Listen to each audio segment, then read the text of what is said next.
الله الرحمن الرحيم. أبناء الطلاب، النهاردة بنستعرض مراجعة على الوحدة الثالثة اللي هي آخر وحدة في المنهج بعد إلغاء الوحدة الرابعة.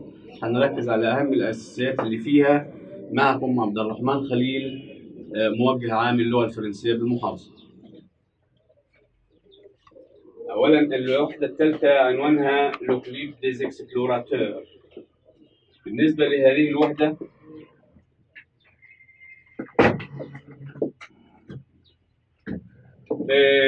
الأوبجيكتيف بتاع اليونيتي إيه هي الأهداف بتاع هذه الوحدة؟ بداية في أوبجيكتيف كي كونسيرني لا كوميونيكاسيون اللي هي الأهداف الاتصالية اللي خاصة بإنك أنت تقدر تتكلم أو تعبر عن حاجات. هذه الأهداف هي nommer et identifier les éléments de la campagne، يعني نتعرف على عناصر الريف إيه الموجود فيها إلى آخره. تاني حاجة exprimer les capacités ce que l'on sait faire، نعبر عما يمكننا القيام به. donner une réponse négative، إن احنا نجاوب بالنفي.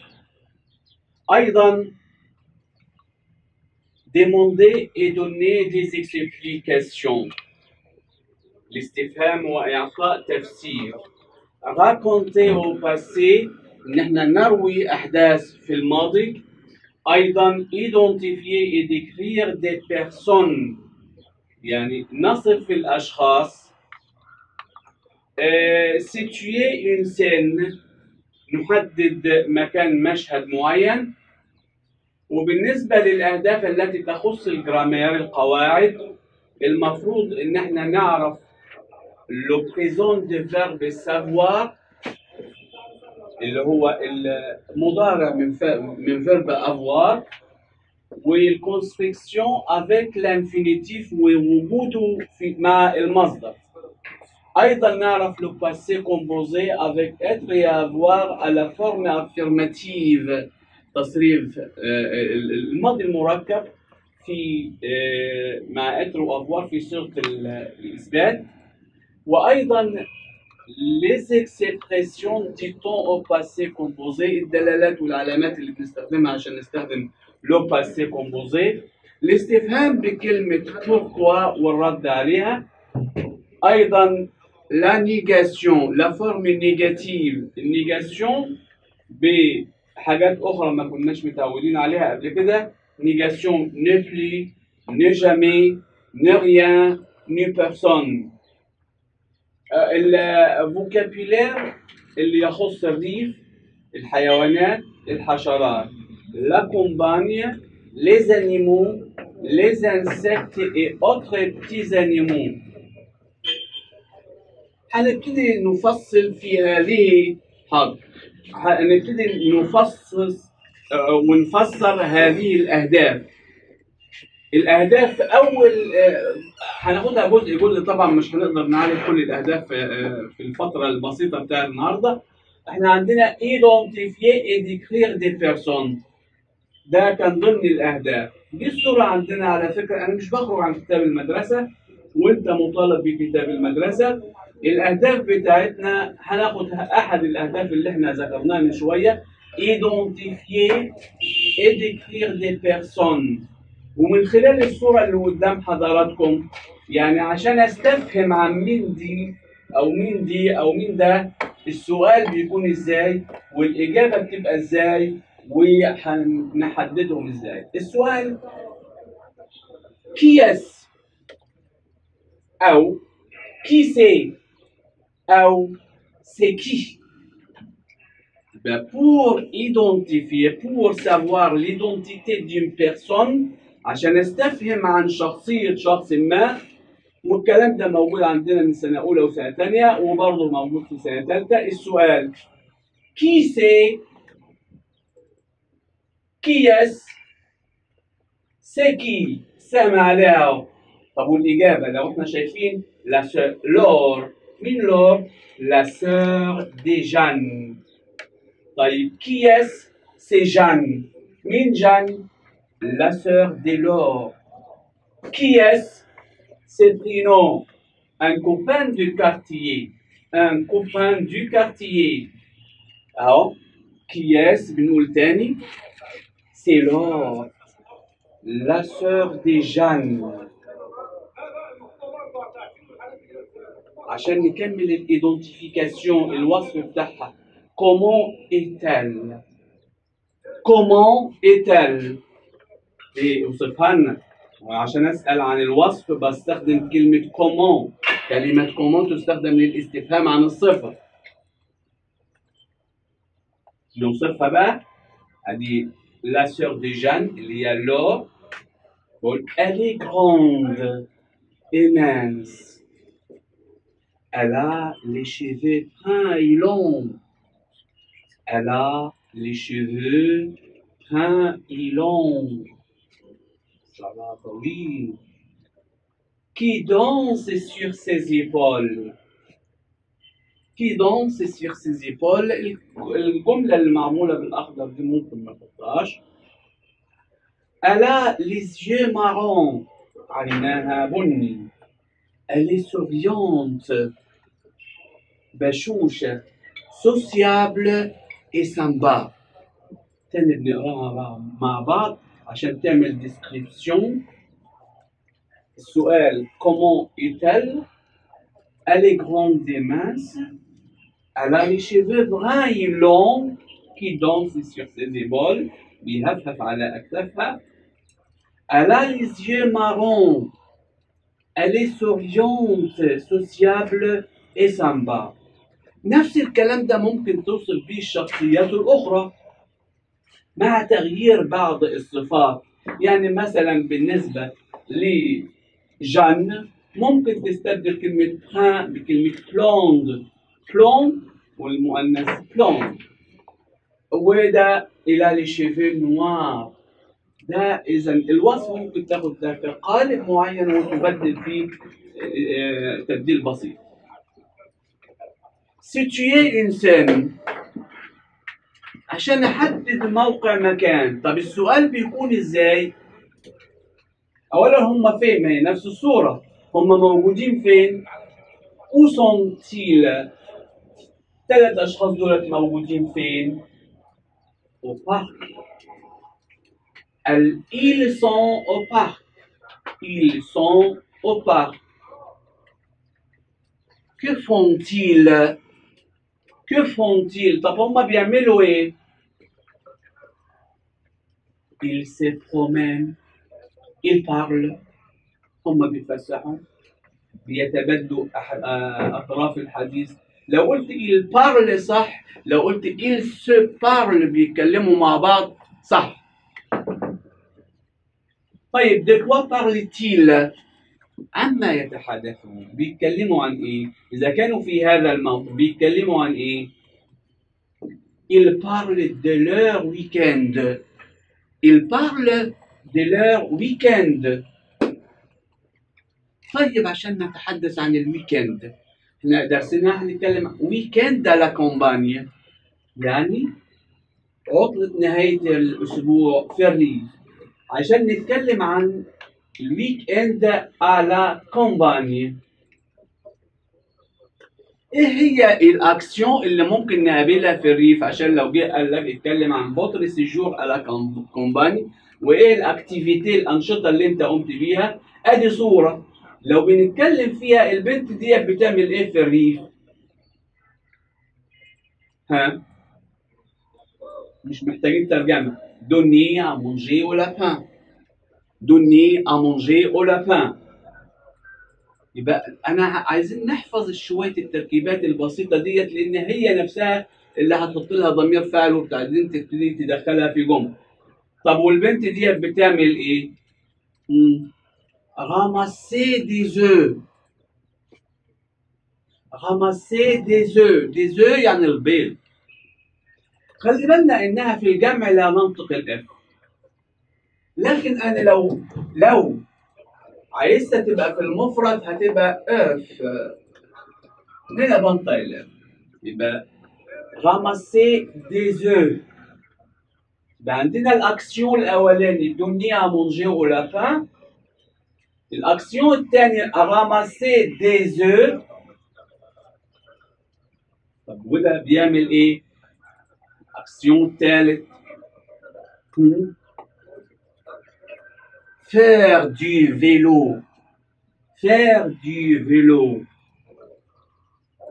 طب والمشهد الرابع ده ها؟ se baigner dans la rivière. se baigner dans la rivière. يستحمى في النهر. طب والصورة دي ها؟ بيعمل ايه؟ monter à cheval. monter à cheval. معلش في هنا اكسون جرافيك. monter à cheval يركب خيل. لو انا عديت الانشطه ديت فاضل في الشريحه اللي جايه ان شاء الله هنلاقي كمان ramasser des fraises. يبقى عندي الانشطه اللي ممكن نقوم بها في الريف. donner à manger au lapin. ونحفظ التركيبه على بعضها كده. ramasser des œufs. faire du vélo. se baigner dans la rivière. monter à cheval. ramasser des œufs. ramasser des fraises. طيب لو انا جيت قلت لك انت رحت الريف، ايه هي الاكتيفيتي اللي انت قمت بيها هناك؟ لو انت حطيت ضمير الفاعل لكل تركيبه من التركيبات اللي قدامنا دي يبقى عملت الموضوع. احنا بيبقى مطلوب مننا 5 جمل في الامتحان. ادي جمله، ادي 2، ادي 3، ادي 4، ادي 5، وفي الشريحه الجايه كمان جمله، يبقى 6 جمل. طيب ده كان بالنسبه للجزئيه دي. يبقى عشان ما نرجعش للشريحه دي تاني. donner à manger au lapin. ramasser des œufs. faire du vélo. se baigner dans la rivière. monter à cheval. الشريحه الجايه ramasser des fraises. طيب لو انت حبيت تكتب الموضوع، لو انت حطيت هنا جي دون جي، انت عملت ايه في الريف؟ جي دون ا مونجي او لابان. خلصت الجمله. je ramasse des œufs. je ramasse des œufs. انا بلغي الار عشان انا بصرف الفعل طالما بحط. j'ai fait j'ai fait du vélo. se baigner de la rivière. je me baigne dans la rivière. monter à cheval. je monte à cheval. ramasser des fraises. je ramasse des fraises. ادي الصورة بتاع ramasser des fraises. الصورة مش محتاجين ترجمة، يعني الصورة بتعبر عن اللي موجود فيها. السؤال ممكن يقول لك raconte ce que tu fais à la campagne le week-end. كل الكلام ده بالنص من كتاب المدرسة، والامتحانات ما بتخرجش عن كتاب المدرسة. raconte ce que tu fais à la campagne le week-end. احكي اللي بتعمله في الريف يوم الويكند. في الويكند هتاخد كل الكلام اللي اتقال وتحطه في جمل. هنا المطلوب انك انت هو يقول لك سي في محطوط الزمن مضارع، يعني الويكند، يعني شاك ويكند حطينا كله في المضارع. اوكي، بعد كده نفس الكلام عشان يقول لك ايه اللي انت عملته في الريف الاسبوع الماضي. خلال الويك اند هتحط الكلام بس هيكون في الماضي مش وقت النهارده يعني. طيب ادي الكلام اللي احنا قلناه. Le week-end, بكتب ظرف الزمان وراه فيرجيل عشان le week-end je vais à la campagne chez mes grands-parents. Là, هناك je donne à manger au lapin. Là, je donne à manger au lapin. Je ramasse des œufs.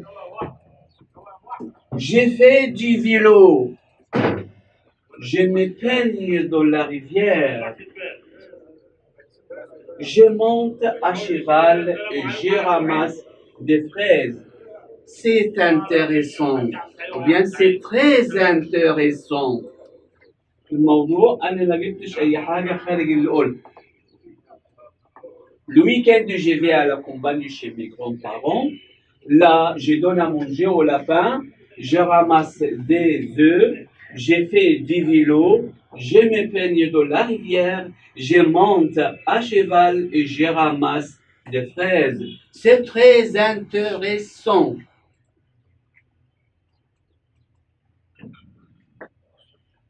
بننتقل على الجزء الثاني. احنا كده اشتغلنا البريمير دوبل باج اللي هي الباج دوفرتير.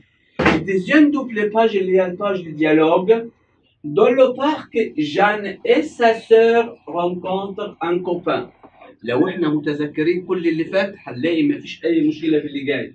Dans le parc, Jeanne et sa sœur rencontrent un copain. في البارك في الحديقة جان وأختها قابلت ان كوبان اللي احنا لسه قايلين عليه من شوية برينوم. ايه الحوار اللي دار بينهم؟ الجزئية الأولى من الحوار هي دي. ادي الصورة برضو هما بيتكلموا مع بعض. هنشوف مين اللي هيتكلم؟ اللي راح جنبيه سهل. Salut les filles. Qu'est-ce que vous avez fait ce week-end? Salut les filles. Qu'est-ce que vous avez fait le week-end? Ben, c'est le week-end. اللي هتتكلم جان. Tous les. Nous sommes allés à la campagne chez nos grands-parents. Nous sommes allés à la campagne chez nos grands-parents. رحنا الريف عند جدي وجدتي. مين اللي هيتكلم؟ non. Qu'est-ce qu'il va dire? هيقول ايه؟ Oh là là, l'horreur! Oh là là, l'horreur! Pourquoi tu dis ça? Pourquoi tu dis ça? Ben, parce qu'il n'y a rien à la campagne. Pas de ciné, pas de copains, c'est nul. الجزء الأولاني من الحوار لو بصينا سالو لي في تحية ابتدى بيها بحي البنات دولت. Qu'est-ce que vous avez fait ce week-end؟ عملتوا ايه خلال الويكند؟ عملتوا يبقى بيتكلم عن الويك اند اللي فات، يعني بيتكلم في الباسي كومبوزي اللي لسه هناخده. Nous sommes allés à la campagne chez nos grands-parents. Oh là là ما عجبوش. Oh là là. يبقى كلمة oh là là l'horreur يا للهول. جنرال. Pourquoi tu dis ça? tout الكلام ده ليه؟ Ben parce qu'il n'y a rien à la campagne. ريف ما فيهوش حاجة. pas de ciné, pas de copains, c'est nul. لا سينما ولا رفاق. وحش. طيب بعد ما هو طرح وقال رأيه في الريف وكلام من دهوت، البنات هيقولوا هم عملوا ايه في الريف. برضه باسترجاع الكلام اللي احنا قلناه في البداية خالص. لور mais non. Moi j'ai passé des jours super. Je me suis baigné dans la rivière. J'ai fait du VTT dans les champs. Je me suis promené à cheval dans la forêt. Je me suis promené à cheval dans la forêt.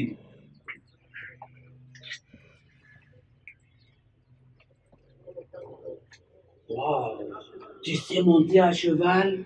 Génial. Génial.